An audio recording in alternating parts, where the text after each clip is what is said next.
Assalamualaikum warahmatullahi wabarakatuh. Perkenalkan, nama saya Ferry Yulianto Nugroho. NPM saya 411821911994. Saya dari mahasiswa Unisma 45 Bekasi. Semester 4, saya akan menjelaskan tentang tunanetra, tunarungu, tunawicara, tunagrahita, tunadaksa, dan tunalaras. Yang pertama yaitu tunanetra.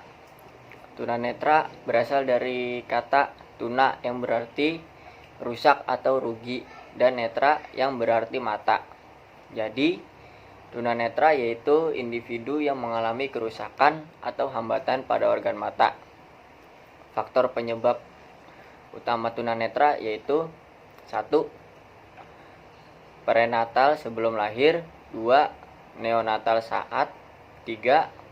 Postnatal setelah lahir.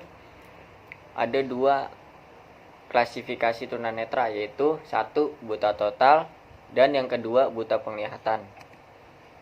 Cara pembelajaran tunanetra yaitu menggunakan metode tepuk tangan dan menggunakan suara atau alat seperti fluid.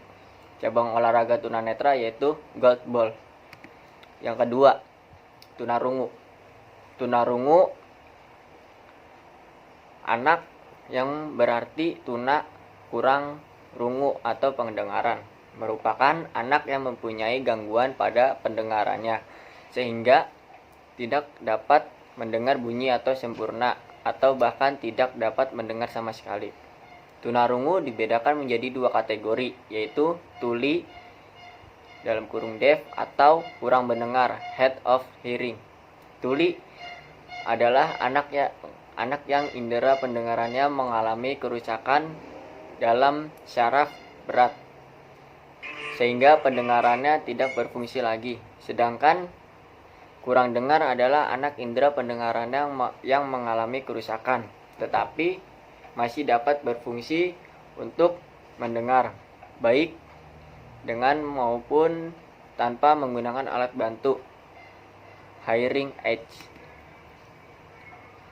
Cara pembelajaran tunarungu yaitu menggunakan gerak tubuh atau bahasa isyarat. Cabang olahraga tunarungu yaitu lari, badminton, menembak, dan renang. Yang ketiga, tunawicara. Tunawicara yaitu seorang yang memiliki keterbatasan dalam berkomunikasi dan mendengar. Biasanya anak penyandang tunarungu wicara berkomunikasi lewat simbol-simbol tertentu. Penyebab tunarungu wicara berbagai faktor yang dapat menyebabkan tunarungu wicara.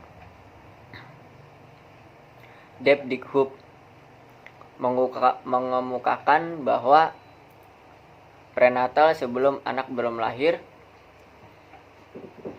faktor keturunan atau hereditas. Yang kedua cacat air, campak dalam kurung, rubella, Jerman, dan mieles. Yang ketiga tosamela atau keracunan darah. Yang keempat pengobatan dalam jumlah besar. Cara pembelajaran tunawicara yaitu menggunakan simbol-simbol, menggunakan bahasa isyarat, menggunakan gerak tubuh. Cabang olahraga tunawicara yaitu sepak bola, atletik, tenis meja, dan menembak. Yang keempat, tunagrahita. Tunagrahita dapat diartikan kurang daya pikir. Klasifikasi anak tunagrahita mampu mendidik IQ-nya kurang dari 50%, yaitu dapat dididik dalam bidang akademik, mampu menyesuaikan sosial dalam 13 lingkungan yang luas, dapat mandiri, mampu melakukan pekerjaan soal yang sederhana. B. Tunagrahita sedang mampu melatih IQ 20-25% atau 50/55% ambisil, yaitu dapat mengurus dirinya sendiri, mampu melakukan pekerjaan perlu pengawasan di tempat terlindungi, dapat berkomunikasi dan beradaptasi di lingkungan terdekat. Yang C, anak tunagrahita berat dalam kurung mampu rawat, IQ-nya 0 sampai 20/25% dalam kurung yaitu idiot. Yaitu sepanjang hidupnya tergantung pada bantuan yang perawatan orang lain. Cara pembelajaran tunagrahita yaitu sabar menghadapi anak tunagrahita karena ia memiliki IQ di bawah rata-rata. Cabang olahraga tunagrahita yaitu sepeda atau bocce.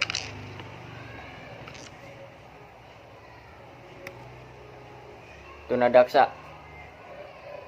Tunadaksa yaitu gangguan gerekan atau kelainan anggota tubuh anak yang mengalami kelainan atau cacat yang menetap pada alat gerak atau tulang sendi otot.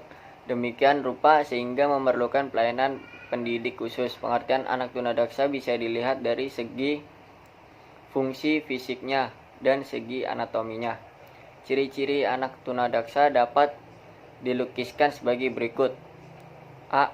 Anggota gerak tubuh kaku atau lemah dan lumpuh. Yang B. Kesulitan gerak dalam gerakan. Dalam kurung, tidak sempurna, tidak lentur, atau tidak terkendali. Yang C. Terdapat bagian anggota gerak yang tidak lengkap atau tidak sempurna. Yang D. Terdapat cacat pada alat gerak. Yang E. Jari tangan kaku dan tidak dapat menggenggam. Yang F. Kesulitan pada saat berdiri, berjalan, atau duduk dan menunjukkan sikap tubuh yang tidak normal. Yang G. Hiperaktif atau tidak dapat tenang. Cara pembelajaran tunadaksa sama seperti mengajar orang normal, contohnya ketika mengajar orang berenang yang tidak memiliki kaki. Cabang olahraga tunadaksa yaitu basket, tenis lapangan, dan berenang. Yang terakhir atau yang keenam, tunalaras. Tunalaras adalah individu yang mengalami hambatan dalam mengendalikan emosi dan kontrol sosial. Anak tunalaras secara umum dikatakan sebagai anak yang mengalami gangguan emosi dan penyimpangan tingkah laku.